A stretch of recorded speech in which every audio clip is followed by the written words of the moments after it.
कहानी शुरू होती है जब स्टूडेंट्स अपनी हाइट और वेट चेक करवाने के लिए लाइन में खड़े होते हैं। जब साई की बारी आती है तो वो शर्मिंदा महसूस करती है जब प्रोफेशनल उसके मेजरमेंट्स जोर से बोलती है। उसके बाद उसके फ्रेंड्स तुरंत उसके पास दौड़ कर आते हैं उसके रिजल्ट्स पूछने के लिए। अपने आप को इनसिक्योर महसूस करते हुए साई उनसे बचने की कोशिश करती है, लेकिन जल्दी में वो लड़खड़ा जाती है और गलती से दरवाजा तोड़ देती है। उसकी घबराहट भरी हालत देखकर कुकी चिंता से उसके पास आता है, उसे उठने में मदद करता है और बिना देखे उसका चेकअप फॉर्म वापस दे देता है। दोनों छोटी सी गुड बाय एक्सचेंज करते हैं और साय तुरंत कुछ ही सेकंड्स में तोड़ा हुआ दरवाजा ठीक कर देती है। उसके फ्रेंड्स आपस में फुसफुसाते हैं कि कुकी कितना कूल लग रहा था और शायद वो एक प्लेयर है। साय तुरंत मना कर देती है, कहती है कि वो ऐसा बिल्कुल नहीं है। उसके फ्रेंड्स फिर याद करते हैं कि साय और कोकी एक ही एलिमेंट्री स्कूल में पढ़ते थे। साय मान लेती है कि तब भी वो कूल था, बस अब वो काफी बदल गया है। असल में कोकी उसके लिए सिर्फ एक क्लासमेट नहीं है, वो उसका पहला प्यार है। एलिमेंट्री स्कूल के टाइम साय अपनी क्लास की सबसे लंबी स्टूडेंट थी।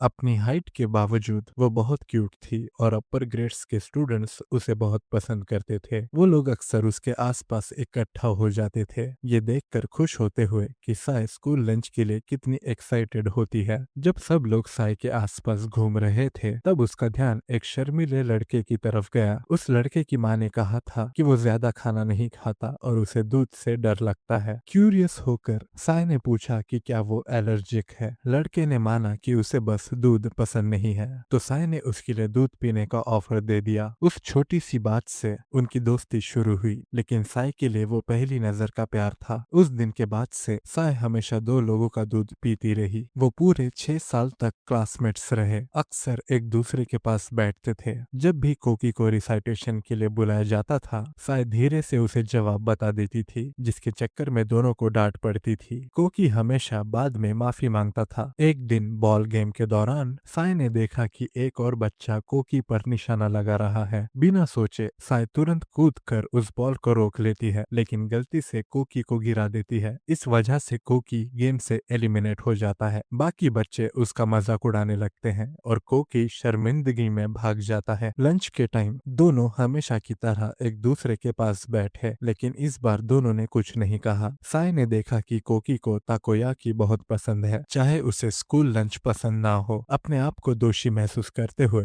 साय ने माफी मांगी और अपनी प्लेट उसे देने का ऑफर किया। उसके सरप्राइज होने के लिए कोकी ने भी अपनी प्लेट उसे दे दी, क्योंकि उसने साय के उदास चेहरे को नोटिस कर लिया था। आखिर में दोनों ने अपनी प्लेट्स एक्सचेंज कर ली। जैसे जैसे वक्त गुजरा कोकी सॉकर पर ध्यान देने लगा। दूसरे लड़कों के मुकाबले छोटा और पतला होने के बावजूद साय हमेशा सोचती थी कि वो स्ट्रांग और कूल लगता है। वो सीक्रेटली खुश होती थी कि उसके फ्रेंड्स उसमें इंटरेस्टेड नहीं है, लेकिन सब कुछ 6th ग्रेड में बदल जाता है जब अचानक वो लंबा हो जाता है। उनके जूनियर हाई के तीसरे साल तक सब लोग नोटिस करने लगे कि कोकी कितना कूल बन गया है। साय उसे पहचान ही नहीं पाती, खासकर जब वो अपनी गहरी आवाज में उसे ग्रीट करता है। दोनों पहले बहुत क्लोज थे, लेकिन उनकी दोस्ती धीरे धीरे कम लगने लगी। साय ने खुद से कहा कि उसे कोकी के लिए क्रश करना बंद कर देना चाहिए। कोकी की पॉपुलैरिटी ने उसे अकेला महसूस करवाया, चाहे दूसरे लोग आखिरकार उस साइड को देख रहे थे जो साय हमेशा एडमायर करती थी। अंदर से उसे पता था कि उसकी फीलिंग्स वन साइडेड है। अब वो किसी को भी नहीं बता सकती कि वो क्या महसूस करती है, जब कोकी अब हर किसी के लिए एडमायर किया जाने वाला बन गया है। अगले दिन क्लास में उनके टीचर पूछते हैं कि कौन क्लास को स्पोर्ट्स फेस्टिवल में रिप्रेजेंट करेगा। साय कहती है कि वो मैं हूँ। मीटिंग के लिए जाते हुए साय देखती है कि कल जो दरवाजा उसने तोड़ा था उस पर अब वार्निंग नोट लगा हुआ है। जब वो मीटिंग रूम पहुंचती है कोकी वहां पहले से अकेला होता है। जब वो रियलाइज करता है कि साय क्लास बी की रिप्रेजेंटेटिव है उसका चेहरा खुश हो जाता है। जल्दी ही दूसरे रिप्रेजेंटेटिव्स भी पहुंचते हैं और मीटिंग शुरू होती है। टीचर स्कूल बैनर के लिए एक बड़ा पीस ऑफ फैब्रिक निकालते हैं और सजेस्ट करते हैं कि हर ग्रेड के स्टूडेंट्स इसमें मदद करें। कोई भी इंटरेस्टेड नहीं लगता, क्योंकि ये काफी मेहनत वाला काम लगता है। ये देखकर कोकी साय से पूछता है कि क्या वो उसके साथ काम करना चाहेगी, क्योंकि वहाँ उसके अलावा कोई भी नहीं है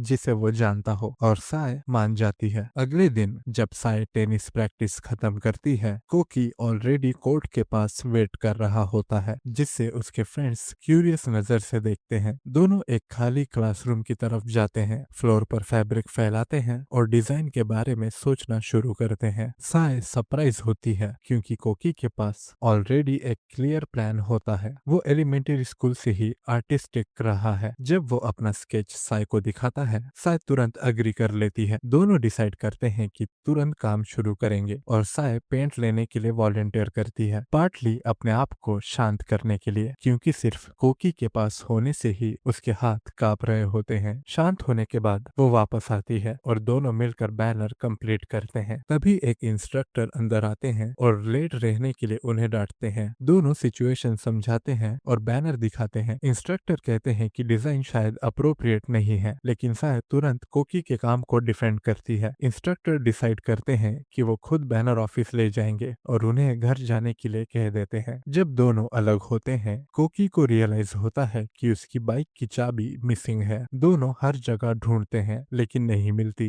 वो घर वॉक करने के लिए तैयार हो जाता है, लेकिन साय इंसिस्ट करती है कि वो अपनी मॉर्निंग रूटीन ध्यान से याद करे। जब वो अपनी आंखें बंद करके याद करता है, साय बस उसे देखकर ही घबरा जाती है। सरप्राइज में चाबी पूरे वक्त उसके पॉकेट में ही थी। रिलीव्ड साय मुस्कुराती है जब कोकी उसे घर राइड ऑफर करता है। वो मना कर देती है अपने वेट के लिए चिंता करते हुए, लेकिन कोकी उसे रियोश्योर करता है कि कोई बात नहीं। वो ये भी मेंशन करता है कि वो अक्सर अपने सॉकर टीममेट्स को राइड देता है और वो उससे भी ज्यादा हैवी होते हैं। घर जाते हुए उनकी कन्वर्सेशन इजीली फ्लो करती है। वो अपकमिंग स्पोर्ट्स फेस्टिवल के बारे में बात करते हैं और कोकी मेंशन करता है कि साय रिले में पार्टिसिपेट कर रही है उसकी स्पीड की वजह से। साय सीक्रेटली टेंस हो जाती है, लेकिन कोकी एक्यूरेटली याद रखता है कि वो कहाँ रहती है। वो याद करता है कि वो लंच के मामले में कितना पीकी था, पर अब मील्स बेटर है और कितनी चीजें बदल गई हैं। अचानक एक लाउड पॉप उन्हें रोक देता है। बाइक का टायर फट जाता है। साय तुरंत सॉरी बोलती है, सोचकर कि ये उसकी गलती है, लेकिन कोकी अश्योर करता है कि ये बस एक कांच का टुकड़ा था। फिर भी वो इंसिस्ट करता है कि वो उसे घर तक वॉक करेगा। वो उसे याद दिलाता है कि वो पहले रेसेस में क्लासमेट्स को पहले जाने देती थी और कहता है कि अब उसे पीछे नहीं रहना चाहिए। फिर वो कैजुअली हाई स्कूल का जिक्र करता है। साय कहती है कि वो नॉर्थ हाई जाने का प्लान कर रही है और सरप्राइज में कोकी भी वही जाने वाला है। दोनों रियलाइज करते हैं कि इतनी लंबी बातचीत करना उनके लिए काफी टाइम के बाद हो रहा है। जब वो साय के घर पहुंचते हैं, साय सोचती है कि उनकी कन्वर्सेशन कितनी नेचुरल लगती है। कोकी किसी के साथ भी इजीली बात कर सकता है, चाहे उसने उसकी चाबी नहीं ढूंढी, फिर भी उसने उसे घर राइड ऑफर किया, बस इसलिए क्योंकि वो काइंड है। अगले दिन स्पोर्ट्स फेस्टिवल शुरू होता है। टीचर साय से कहते हैं कि वो टग ऑफ वॉर के ह्यूज रोप्स को मूव करे और सजेस्ट करते हैं कि वो कोकी से हेल्प मांगे, लेकिन जब वो देखती है कि कोकी गर्ल्स से घिरा हुआ है, साय डिसाइड करती है कि वो खुद ही हैंडल करेगी। वो रोप्स को ड्रैग करने में स्ट्रगल करती है, लेकिन कोकी को इंटरप्ट करने से मना करती है। लकीली उसके टीममेट्स वक्त पर पहुंच जाते हैं और मदद करते हैं। अगला गेम कैवलरी बैटल होता है। साय नीचे होती है, एक गर्ल को सपोर्ट करते हुए अपना बैलेंस मेंटेन करने में स्ट्रगल कर रही होती है। कई बार हिट होने के बावजूद वो हार नहीं मानती। उसकी टीम मैच जीत जाती है। थकी हुई साय आसपास देखती है और नोटिस करती है कि दूसरी गर्ल्स अभी भी ग्रेसफुल और कंपोज्ड लग रही है, जबकि वो खुद बिल्कुल एग्जॉस्टेड लग रही है। फिर बॉयज का मैच शुरू होता है। कोकी अपनी टीम का जनरल कैवलरी बनकर लीड करता है। गेम इंटेंस होता है, लेकिन कोकी अपनी पूरी कोशिश करता है और आखिर में वो अपोजिंग जनरल को हरा देता है और मैच जीत जाता है। क्राउड चीयर करता है और साय खुद को प्राउड फील करने से नहीं रोक पाती, चाहे उनकी आंखें नहीं मिलती। जैसे जैसे गेम्स कंटिन्यू होते हैं, साय एंथुसियास्टिकली पार्टिसिपेट करती है। फिर वो अपना इंस्ट्रक्शन कार्ड ड्रॉ करती है। कार्ड पर लिखा होता है ब्रिंग समवन यू लव। उसकी आंखें इंस्टिंक्टिवली कोकी पर जाती हैं, लेकिन वो जल्दी से अपनी फ्रेंड को पकड़ लेती है और प्रिटेंड करती है कि वो दोनों प्यार में है। रेस्ट करते हुए साय सोचती है कि ऐसा कार्ड गेम में किसने ऐड किया, और सोचने से पहले कोकी उसकी तरफ दौड़ता है। अपना कार्ड पकड़े हुए जो सेम स्कैवेंजर हंट का है, वो उसे इग्नोर करने की कोशिश करती है, लेकिन वो बार बार उसका नाम बुलाता है जब तक वो उसके पास नहीं पहुंचता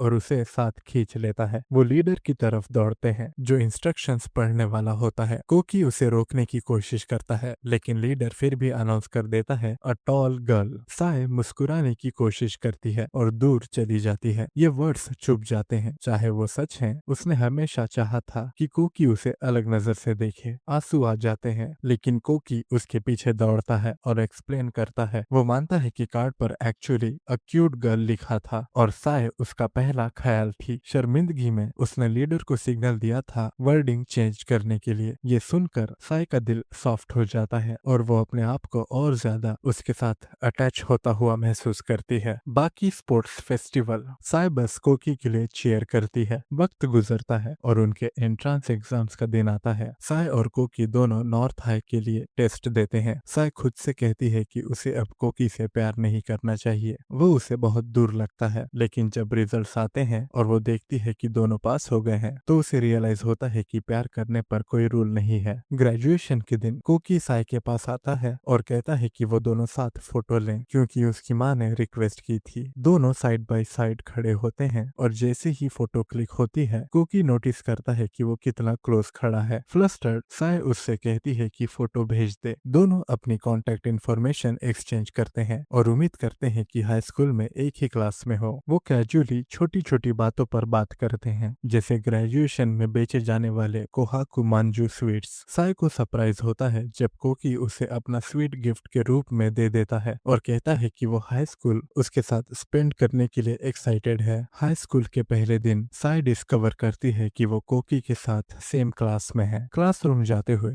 वो सोचती है कि इस बार वो अपना चांस लेना चाहती है और ये लगता है जैसे किस्मत उसे एक साइन दे रही हो। लेकिन जैसे ही वो डोर तक पहुंचती है, एक लड़की सीढ़ियों से स्लिप कर जाती है और साय इंस्टिंक्टिवली उसे पकड़ लेती है। तभी कोकी वहां पर आ जाता है, जो उसे उस ऑकवर्ड पोजीशन में देख लेता है। वो वार्मली ग्रीट करता है, क्लियरली खुश है कि वो फिर से क्लासमेट्स हैं। साय का दिमाग ब्लैंक हो जाता है, सोचकर कि वो अपनी न्यू यूनिफॉर्म में कितना कूल लग रहा है। बाद में स्टूडेंट्स क्लास में अपना इंट्रोडक्शन देते हैं। योता नॉर्मल तरीके से अपना इंट्रोडक्शन देता है, जबकि यूशिन बहुत ज्यादा बोलता है। साय चुपचाप सबको ध्यान से देखती है और सभी के नाम याद करने की कोशिश करती है। जब कोकी बोलता है तो साय इस बात से कैप्टिवेटेड हो जाती है कि उसने उसके बारे में अब तक कितना कम जाना था। जब साय की बारी आती है तो उसके क्लासमेट्स उसकी हाइट को लेकर चिढ़ाते हैं, जिससे वो नर्वस हो जाती है और जल्दी से शाय इंट्रोडक्शन देकर बैठ जाती है। स्कूल के बाद कोकी साय को बुलाता है, जिससे उसका दिल तेजी से धड़कने लगता है, लेकिन पता चलता है कि वो केवल ये बता रहा था कि उसकी स्कर्ट फट गई है। शर्मिंदा होकर उसे एहसास होता है कि ये शायद पहले ही फट गई थी जब उसने हिसुई की मदद की थी। कोकी दयालुता से अपनी जैकेट देने की पेशकश करता है ताकि वो ढक सके और भरोसा दिलाता है कि किसी ने नहीं देखा। हालांकि कोकी वही है जिससे साय ये बात छुपाना चाहती थी। घर पर साय की माँ स्कर्ट सिल देती है और जब वो अकेली होती है तो साय कोकी के बारे में डे ड्रीम करती है। वो अपनी यूनिफॉर्म में कितना अच्छा लगता है और अब वो क्लासमेट हैं। उसके पास उसका नंबर भी सेव है, लेकिन उसे मैसेज करने का कोई कारण ढूंढने में मुश्किल होती है। अगले दिन स्कूल में साय कोकी की हुडी लौटाने की कोशिश करती है, लेकिन मौका नहीं मिलता क्योंकि वो हमेशा दूसरों के साथ रहता है। साय ये भी देखती है कि हिसुई कई लड़कों का ध्यान खींच रही है और उसे एहसास होता है कि हिसुई रियली कितनी क्यूट है। बाद में साय सुनती है कि कोकी उसे खिड़की के बाहर से बुला रहा है और उसे मिलने के लिए जल्दी से जाती है। रास्ते में गलती से उसके साथ टकरा जाती है। उसकी हुडी लौटाने के बाद वो हिसुई से मिलती है, जो पहले मदद करने के लिए उसका शुक्रिया अदा करती है। बात करते हुए हिसुई ये टिप्पणी करती है कि साय और कोकी बहुत करीब लगते हैं और कोकी की कूल पर्सनैलिटी की तारीफ करती है। साय को एहसास होता है कि कोकी हाई स्कूल में भी बहुत पॉपुलर है। जाने से पहले हिसुई दोस्त बनने की इच्छा जताती है और साय से उसकी कॉन्टेक्ट इन्फॉर्मेशन मांगती है। अगले दिन क्लास को उनका पहला ग्रुप टास्क दिया जाता है, स्कूल के चारों तरफ कचरा साफ करना। साय के ग्रुप में कोकी, हिसुई, यूशिन और कुछ बाकी लोग होते हैं। यूशिन लीडरशिप संभालता है और सभी को मजेदार निकनेम देना शुरू करता है। कोकी को मिस्टर हैंडसम कहता है। जब वो साय को उसके कद के कारण हाचिरो कहकर बुलाने की कोशिश करता है तो साय अजीब महसूस करती है और चुप रह जाती है। यह देखकर कोकी बीच में आता है और उसे धीरे से ईवा चान कहता है, वही निकनेम जो वो जूनियर हाई में इस्तेमाल करता था, जिससे माहौल और आरामदायक हो जाता है। इसके बाद ग्रुप अपनी क्लीन अप योजना जारी रखता है। लंच लंच के वक्त हिसुई सभी को एक साथ खाने के लिए बुलाती है। खाने के दौरान वो कोकी की हर बात की तारीफ करते हुए खुद को रोक नहीं पाती और साय से उनके जूनियर हाई के दिनों के बारे में भी पूछती है। साय इन सवालों से बचती है, जबकि मियो बोर होकर बात को स्कूल के टॉपिक्स की ओर मोड़ देती है। अगले दिन क्लीन अप के दौरान ग्रुप कैंपस में घूमते हुए कचरा उठाता है। कुछ जगह है इतनी घनी है कि वो मजाक में कहते हैं कि कोई भालू आ जाएगा। हालांकि यूशिन लगातार साय के कद को लेकर उसका मजाक उड़ाता है, जिससे वो अनकंफर्टेबल फील करती है। उसकी टिप्पणियां साय को याद दिलाती हैं कि उसे हमेशा बिग वन के रूप में देखा गया है, जबकि कोकी को हमेशा कूल वन के रूप में एडमायर किया गया है। मियो और हिसुई साय को दूसरी जगह मदद करने के लिए बुलाती हैं, लेकिन अचानक यूशिन एक ढलान से गिर जाता है। साय स्वाभाविक रूप से मदद के लिए आगे बढ़ती है, लेकिन कोकी उसे रोक देता है। गलती से उसका पहला नाम लेकर दोनों शर्मिंदा हो जाते हैं, इस चूक से हैरान। बाद में जब तीनों लड़कियां अकेली होती हैं, मियो और हिसुई कोकी के पहले व्यवहार के बारे में चर्चा करती हैं। साय चुपचाप सुनती है, ये याद करते हुए कि कोकी ने हमेशा उसे उसके पहले नाम से बुलाया है जब से वो छोटे थे। वो याद करती है कि कोकी हमेशा कितना दयालु और कोमल रहा है, जैसे कि दूसरे लोग कहते हैं, उसके बिल्कुल विपरीत। और अपनी कहानी इतनी विस्तार से बताती है कि मियो और हिसुई थोड़े हक्के बक्के रह जाते हैं। फिर योता बीच में आता है और समझाता है कि कोकी ने यूशिन पर सिर्फ इसलिए चिल्लाया क्योंकि यूशिन ने कुछ बिल्कुल इनअप्रोप्रिएट कहा था। जब लड़कियां और अधिक जानना चाहती हैं, तो योता विस्तार से बताने से मना कर देता है। इससे पहले कि वो आगे बढ़ पाए, कोकी और यूशिन वापस आ जाते हैं और उन्हें बुलाते हैं। जब साय कोकी की ओर देखती है तो उसे एहसास होता है कि वो बस अपनी नजरें उससे हटा ही नहीं सकती। उस रात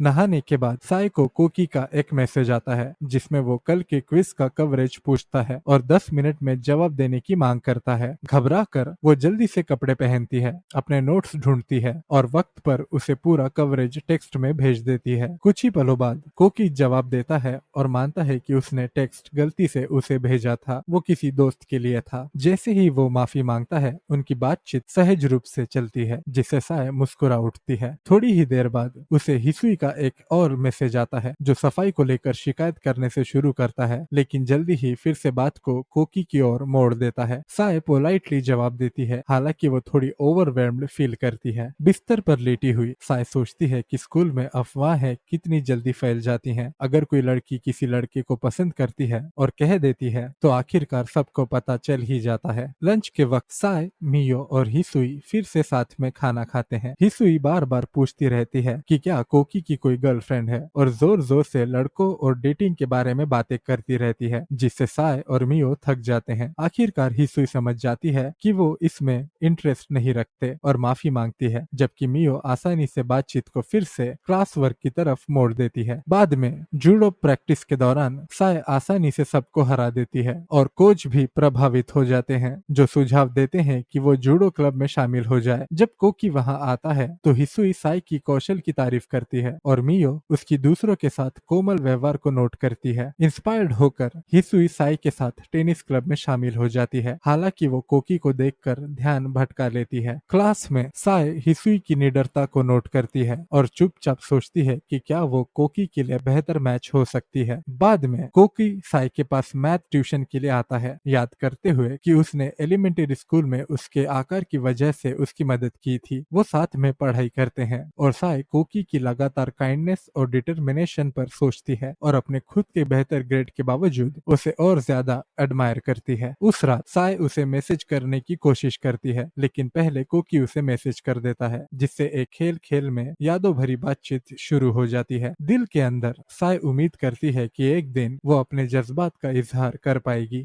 अगले दिन एक और ग्रुप एक्टिविटी की घोषणा होती है। साय फिर से मियो और हिसुई के साथ टीम बनाती है। जब यूशिन ग्रुप्स को फिर से व्यवस्थित करने की कोशिश करता है, तो कोकी बीच में आता है और रॉक पेपर सीजर्स खेलकर फैसला करता है, जिससे साय फिर से उसी ग्रुप में आ जाती है जिसमें वो है। क्लास के बाद हिसुई उत्साहित होकर साय के पास आती है और कहती है कि वो कोकी के और करीब जाना चाहती है और साय से मदद मांगती है। साय का रिएक्शन देखकर हिसुई तय करती है कि वो खुद ही इसे संभालेगी। जैसे ही हिसुई कोकी के पास जाती है, मियो अचानक बताती है कि उसे पता है कि साय को कोकी पसंद है। कोकी साय को वेव करता है, जिससे साय इतनी चौंक जाती है कि उसका बैग गिर जाता है और वो भाग जाती है, ये सोचते हुए कि उसने हमेशा अपनी भावनाओं को छुपाया है ताकि उनकी दोस्ती बनी रहे। फिर साय हिसुई से उसे स्वीकार करती है कि उसे कोकी पसंद है। हिसुई हैरान होती है लेकिन वादा करती है कि वो उसका सपोर्ट करेगी। इतना जोर से बोलती है कि साय को उसका मुंह ढकना पड़ता है। साय मानती है कि उसे कोकी एलिमेंटरी स्कूल से ही पसंद था, जिससे हिसुई चौंक जाती है। मियो साय के सामान के साथ आती है और हिसुई स्पष्ट करती है कि उसे कोकी सिर्फ उसकी शक्ल के लिए पसंद था और वो कभी उसके पीछे नहीं जाती। अगर उसे साय की पुरानी फीलिंग्स का पता होता। वो ये भी बताती है कि वो किसी और में इंटरेस्ट रखती है और कहती है कि कोकी पहले से ही किसी को पसंद करता है और ये खुलासा साय को शॉक कर देता है।